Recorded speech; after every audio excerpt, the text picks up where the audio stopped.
প্রিয় দর্শক আসসালামু আলাইকুম। যে যেখান থেকে আমার চ্যানেল দেখছেন সবাইকে স্বাগতম। আমি আমার আজকের আলোচনার শুরুতেই বলতে চাই, আমার চ্যানেলটি সাবস্ক্রাইব করে আমার পাশে থাকবেন, লাইক কমেন্ট শেয়ার করবেন, তাহলে আমার চ্যানেলটি আর একটু গ্রোথ বাড়বে, সবার কাছে পৌঁছে যাবে আমার বার্তাটি। তো আমার আজকের টপিকস হচ্ছে বিএনপি নিয়ে, বাংলাদেশ জাতীয়তাবাদী দল বিএনপিকে নিয়ে একটু আলোচনা করতে চাই। গত 5ই আগস্টের পরে থেকে আপনারা দেখতে পাচ্ছেন সারা বাংলাদেশে কি হচ্ছে, সেটি নিয়ে আজকের আলোচনা আর করব না। শুধুমাত্র বিএনপি কি করছে সেই নিয়ে আলোচনা করব। আসলে আমি আমরা আপনারা সবাই দেখতে পাচ্ছি বাংলাদেশের সকল জায়গায়, কার্যত সকল জায়গায় বিএনপি কিন্তু ক্ষমতায় আসেনি। এখন পর্যন্ত ক্ষমতায় আসেনি, কোনো রাজনৈতিক দল ক্ষমতায় নেই, ইন্টারিম গভর্নমেন্ট ক্ষমতায় রয়েছে, তারপরেও কার্যত বাংলাদেশের সকল স্থান বিএনপির দখলে। যেমন চাঁদা বাণিজ্য, টেন্ডার বাণিজ্য, দখল বাণিজ্য, এই সেই প্রত্যেকটা ক্ষেত্রে কিন্তু বিএনপি তাদের অবস্থান সুস্পষ্ট করেছে। অর্থাৎ রাজনৈতিকভাবে না, অর্থাৎ রাজনৈতিকভাবে বলতে গেলে কি আসলে বড় বড় নেতারা কিন্তু এটা বলছেন না, বা তারা উৎসাহ দিচ্ছেন কিনা জানি না, ঠিক বলতে পারবো না। কিন্তু তৃণমূল বিএনপি কিংবা লোকাল বিএনপি যারা রয়েছেন, বিএনপি, ছাত্রদল, শ্রমিক দল, যুবদল, এরা কিন্তু এই দখল বাণিজ্য নিয়ে খুব বেশি ব্যস্ত। এবং তাদের জাতীয় পর্যায়ের যে লিডাররা রয়েছেন তারা কিন্তু তাদেরকে কি করছেন, বহিষ্কার করছেন, পানিশমেন্টের কথা শোনাচ্ছেন, কিন্তু কোনোভাবেই তাদেরকে থামানো যাচ্ছে না। অর্থাৎ কার্যত ইন্টারিম গভর্নমেন্ট ক্ষমতায় থাকলেও এই বাংলাদেশের বর্তমান সময়ে তারা সকল প্রকার বাণিজ্য কিন্তু বিএনপির হাতে রয়েছে। কিন্তু এখন তারা বাণিজ্য করছেন, করছেন, সেইটা করছেন, ওইটা করছেন, করতে করতে কিন্তু তারা একাধারে কি বলা শুরু করছেন যে আমরা ক্ষমতা আসিনি তো কি হয়েছে, সব তো আমাদের হাতেই রয়েছে।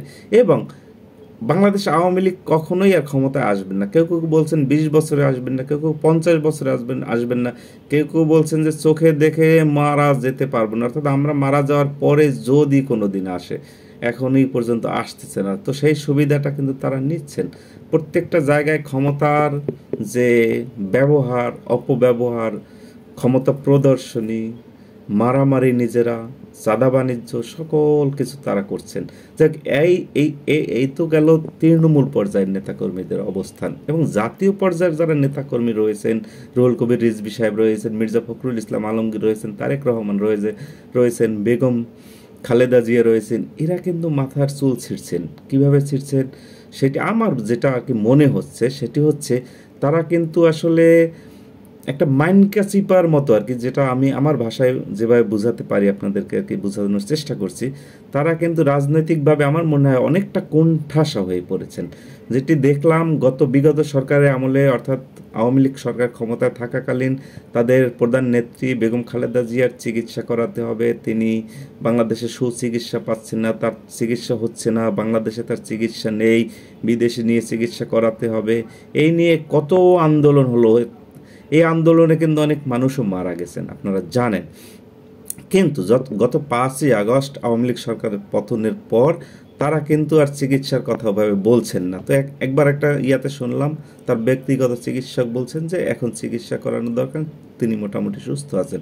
আবার শুনলাম কি তাকে কোথায় যুক্তরাজ্যে অর্থাৎ লন্ডনে নিয়ে চিকিৎসা দেওয়া হবে, লন্ডন থেকে যদি না হয় আমেরিকা নেওয়া হবে, সেখান থেকে নাকি অস্ট্রেলিয়া না কোথাকার কথা বলা হয়েছে।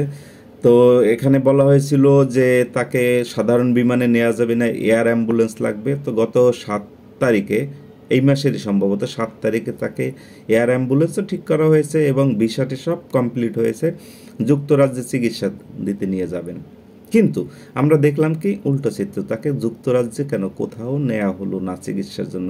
কেউ কেউ বলছেন নাকি তারেক রহমান তাকে নিষেধ করছেন যে তাকে চিকিৎসা করতে নেয়ার দরকার নেই এই মুহূর্তে, যদি তিনি বাংলাদেশের বাইরে চলে যান তাকে নাকি আর আসতে দেওয়া হবে না। আসলে কারা আসতে দেবেন না? ইন্টারিম গভর্নমেন্ট তো তাদেরই, কিংবা জামায়াত, তারা সবাই তো একই। এনটি আওয়ামী লীগ যারা রয়েছেন সবাই তো এখন সরকারে রয়েছেন, কার্যত আর কি। কিন্তু বাস্তবতা তো ভিন্ন। বাস্তবতা বলতে আমরা আইনিভাবে বা যেভাবেই দেখি না কেন, ইন্টারিম গভর্নমেন্ট তো একটা নিরপেক্ষ গভর্নমেন্ট তারা সাজার চেষ্টা করছেন, কিন্তু আসল বাস্তবতায় কিন্তু প্রত্যেকটা সরকারের প্রতিনিধিত্ব, অর্থাৎ প্রত্যেকটা রাজনৈতিক দলের, আওয়ামী লীগ ব্যতীত প্রত্যেকটা রাজনৈতিক দলেরই প্রতিনিধিত্ব করছেন এরা। তাহলে বিএনপির এত ভয় কিসের? তারা কেন তাদের প্রধান নেত্রীকে বাংলাদেশের বাইরে চিকিৎসা করাতে যেতে দিচ্ছেন না বা নিচ্ছেন না, তারা আসলে কোন ভয়ে আছেন? অর্থাৎ রাজনৈতিক কোনো মাইনাস মাইনাস যে খেলাটা আমরা গত 111-এর সময় শুনেছিলাম, এখনও শুনছি, সেই মাইনাস মাইনাস খেলার কোনো ষড়যন্ত্র কিনা ঠিক বুঝতে পারছি না। যাই হোক, বিএনপি রাজনৈতিকভাবে অর্থাৎ জাতীয় পর্যায়ে যারা লিডার রয়েছেন তারা কিন্তু এগুলো নিয়ে চুলচেরা বিশ্লেষণ করে করে করে কিন্তু তাদের চুল পাকাচ্ছেন। আর তৃণমূল কর্মীরা কী করছেন? সারা বাংলাদেশের দখল বাণিজ্য, লুটতরাজ যা কিছু আছে সব করছেন। অর্থাৎ বাংলাদেশ বিএনপির মধ্যে দুইটি ভাগে বিভক্ত হয়ে গেছে, যেটা আমার মনে হয়, বা বিভিন্ন তৃণমূল পর্যায়ে তাদের নেতাকর্মীদের কথা শুনে যেটা মনে হচ্ছে যে তাদের যে তৃণমূল যেটা রয়েছে এটা একটা ভাগে বিভক্ত হয়েছেন, এবং জাতীয় অর্থাৎ সেন্ট্রালে যারা লিডিং পর্যায়ে আছেন তারা একটি ভাগে বিভক্ত হয়েছেন। আসলে ঠিক বোঝা যাচ্ছে না বিএনপির রাজনৈতিক পরিস্থিতি কি হচ্ছে। অর্থাৎ তৃণমূল কর্মীরা মিষ্টি খাচ্ছেন আর জাতীয় পর্যায়ের নেতাকর্মীরা চুল ছিঁড়ছেন, এরকম মনে হচ্ছে আপাতত দৃষ্টিতে, আমার মনে হয়। আপনার কি মতামত এই বিষয়ে? আপনি মতামত লিখতে পারেন। যাই হোক, আমার ভুলও হতে পারে, যদি ভুল হয় ক্ষমা সুন্দর দৃষ্টিতে দেখবেন। যেটি আমার মনে হচ্ছে আমি সেই মতামতটি আপনাদের কাছে প্রকাশ করলাম।